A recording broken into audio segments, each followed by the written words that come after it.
Nina,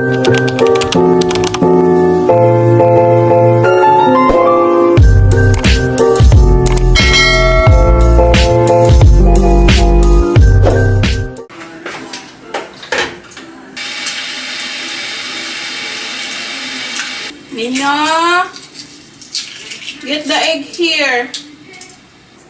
Thank you, Mama.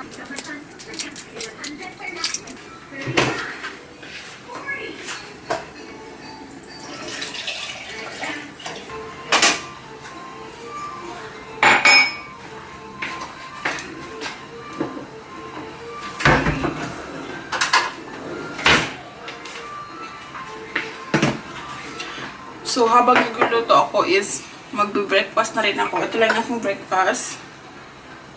Nagbabawas kasi talaga ako ng timba. Tapos, yung kape ko is black coffee without anything. Like sugar, wala yan. Pure coffee lang talaga. Ganda din kasi ito, nakakabawas ng pang bilbil. Diba? Kasi nga, mataba na tayo, kailangan natin magbawas ng timbang. Which is normal naman to kasi nga, diba, nanganak ako. So, 2 kutsara ang nilalagay ko. Sa mga nanay dyan, normal lang po na tumaba. Nasa katawan po ng tao yan. Yung iba, kahit nanganak, payat pa din. Or nasa pagkain talaga yan. Mataba dati ka siguro ako kasi malakas ako kumain. Mapayat ako dati. I tell you, dalaga pa ako. Ang kilo ko lang is 50. Diba? Nung nanganak ako, agoy, nag-iba man. Which is siguro normal.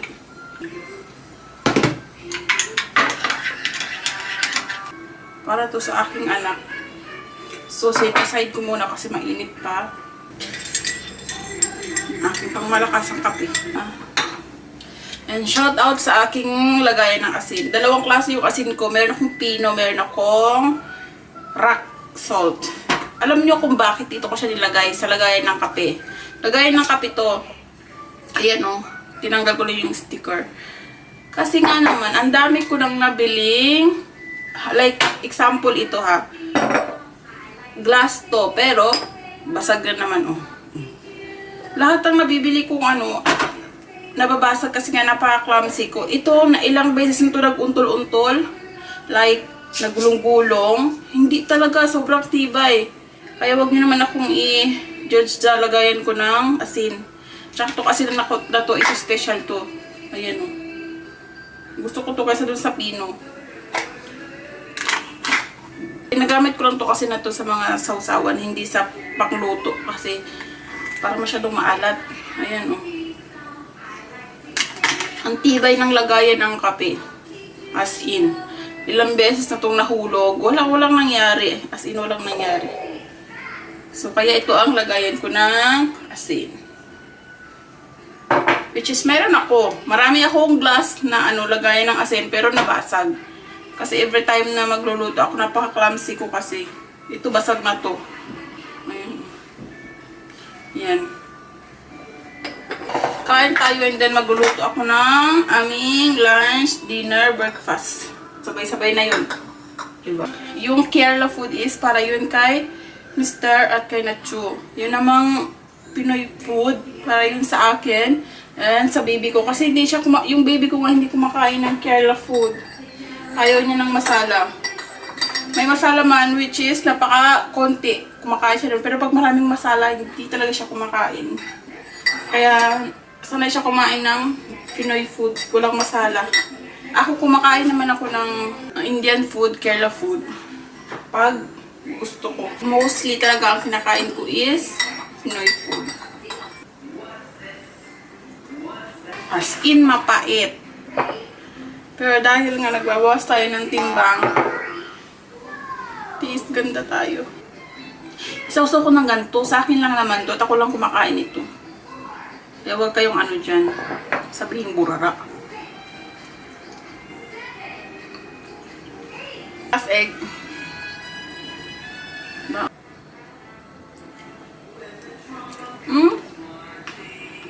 Sobrang ganda. Ang tibay kahit ibagsak ko. Walang nangyayari.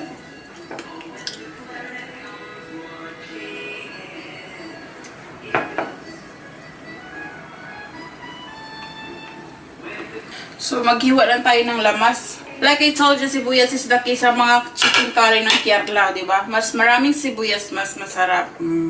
Saan kayo dyan? Sa atin, isang sibuyas lang, okay na. Pag nagluluto ako is, ganito. Ako naghiwa ng sibuyas sa kaldero.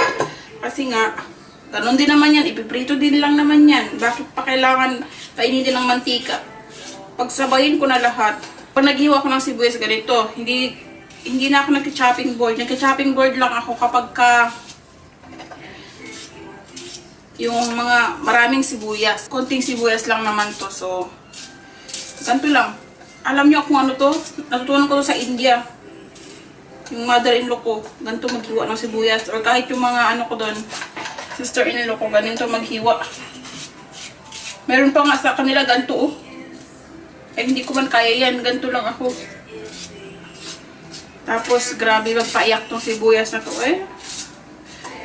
Simula nung napangasawa ko yung asawa kong Indiano, lagi na lang ako umiiyak sa sibuyas. Dito sa bahay, hindi mawawala ang sibuyas. Bawat kain may sibuyas. Pero, wala mga amoy ang kilikili namin. Nasa pag ano lang talaga yan, nasa tao lang talaga kung paano sila atiman ng kanilang hygiene. Ano ba yung atiman sa Tagalog? Minsan, mas gusto ko na lang magsalita ng Bisaya dito sa vlog ko. Kaso nga lang, may mga followers ako, subscribers, na hindi nakakaintindi ng Bisaya. So, talagang nagtatagalog ako sa aking subscriber na Tagalog. Marami akong subscriber na Tagalog. Yung Bisaya nakakaintindi ng Tagalog. Yun namang Tagalog, hindi nakakaintindi ng Bisaya. So, ako na lang mag-adjust sa inyo. Mag-Tagalog na lang ako. Tapos tingnan nyo naman kinalabasan. Ayan o. Shout out sa aking kaldero. Delgasa yan. Delgasang kaldero is magandang brand din. Hindi ako sa nagpo-promote. Ang anghang. Ang anghang. Ang sakit sa mata. Hindi siya nagpo-promote ako ng kaldero. Pero ang ganda talaga ng brand ng Delgasang kaldero. Grabe itong sibuyas na ito. Nangaway sa akin. Sobra. As in. Diba, sibuyas pa lang to, hindi pa kasama ang bawang at luya. Pero ang lalagay ko naman na bawang at luya is yung ginger garlic paste. Para hindi na ako magtadtad. Ganoon ako pag tinatamad ako magtadtad. Tapos ang kamatis is last ko na yan siya ilalagay kapag luto na yung chicken. Sa pagluluto ko ng chicken curry, meron ako niyan. Ang dami kong vlog niyan sa aking YouTube. Panoorin nyo na lang. Kaya hindi ko na siya i-one by one. Diba? Sibuyas is the real key for the masala. Kahit anong oil lang pwede nyo gamitin. Coconut, sunflower oil, olive oil. Kasi nga medyo healthy pa tayo. Medyo. May tayo ng olive oil. Hindi ko na siya i-focus kung paano lutuin kasi meron ako nito sa YouTube ko. Sobrang dami. Ilang chicken curry na yung niluto ko. Iba't ibang version. Pero one of them is same lang din sa lulutuin ko ngayon. Mag-refill tayo ng olive oil. Ang mahal kaya nito, nasa ano to, 200. Isang ganito, 200 dirham. Pero ano magagawa? Healthy tayo, healthy living tayo.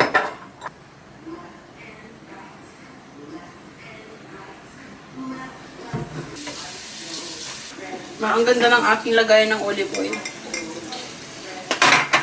About sa gamit dito sa bahay, ino-organize ko yan.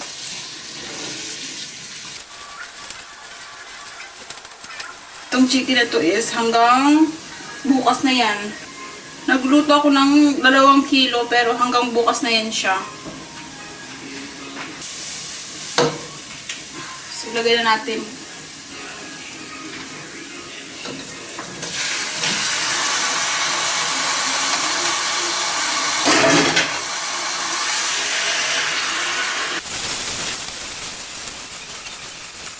Curry leaves.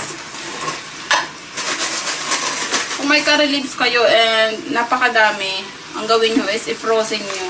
Look at that. Aking biyanan ko lang din ito natutunan sa mother-in-law ko. Ganito ginagawa niya. Kasi that time na nandito sila sa bahay, sobrang daming curry leaves galing sa India. So hindi mo naman maubos ng 2 to 3 days yun. In 1 week kasi magiging ano na yun, magiging lanta, hindi na maganda. So, ang ginawa niya is gi-frozen. Sobrang ganda pa yun ng resulta. Ayan, ba? Oh, diba? Ayan yung resulta pag naka-frozen. Kahit pa 1 year yan dyan sa loob ng freezer, ganito pa rin ang resulta, oh, diba? Hindi yan siya maano kapag ka naka-frozen.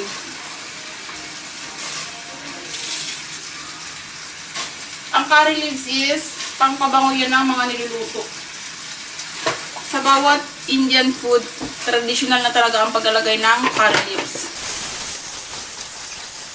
Iwanan lang natin siya ng about 15 minutes. And then after 15 minutes, ipapakita ko sa inyo. 4 taon na kaming kasal, so easy na lang sa akin ang paggawa ng mga Kerala food or Indian food. Napaka-easy na lang sa akin. Like I told you, sa una nahirapan din ako. Sa loob ng 1 taon, nag-adjust talaga ako. As in, sobrang pag-adjust ko. Kasi hindi ako marunong magluto ng Indian food. Pero inaral ko yon. Dati ayaw ko ng masala. Alam mo yun, dati ayaw ko talaga ng amoy ng masala nung pagkatapos ng kasal namin. Siyempre, magkasama kami sa isang bahay, di ba? Ayaw ko talaga ng masala nila. Pero later on, natutunan kong i-adapt yung kanilang food. And hanggang sa matutunan ko yung pagluto ng Indian food. Mga Kerala dish or Indian recipe, mga ganyan. Sa unang taon lang naman talaga ang pag-adjust ng mga luto nila or whatsoever. 4 taon na kaming kasal, syempre, easy na lang sa akin ang pag-mekos-mekos ng mga putahe nila, no? Ito naman is para sa aking junakis na half Indian, half Pinoy. O, diba? Ganito ang sitwasyon namin dito sa bahay araw-araw. Kailangan ko magluto ng separate food. 2 putahe lagi kailangan iluluto sa akin at sa aking asawa. Ito ang eksena, o, diba? 4 yan. 4 ang aking niluluto. Ito is rice. Filipino rice. Yan, as you can see. And sinabawan na manok. Like, we call kinamatisang manok. Diba? Para yan sa amin ng anak ko. And ito ay chicken curry. Diba? Sabay-sabay kong niluluto. And ito is idli. Yan yung paris dito sa chicken curry. Diba? Saan ka nakakita? Sabay-sabay kong niluluto. Ganyan araw-araw ang aking gawain. Iba't ibang putahe. Sino nakaka-relate dyan? Diba?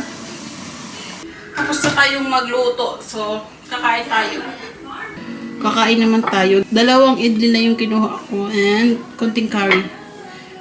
Like I told you, hindi ako fan ng which is, gusto ko naman ang Kerala food. Pero minsan kasi yung appetite ko, Pinoy food talaga ang hinahanap.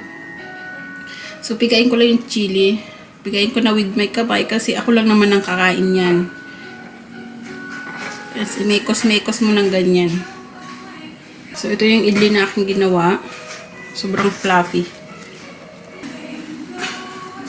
Isasawsaw niya siyang ganyan.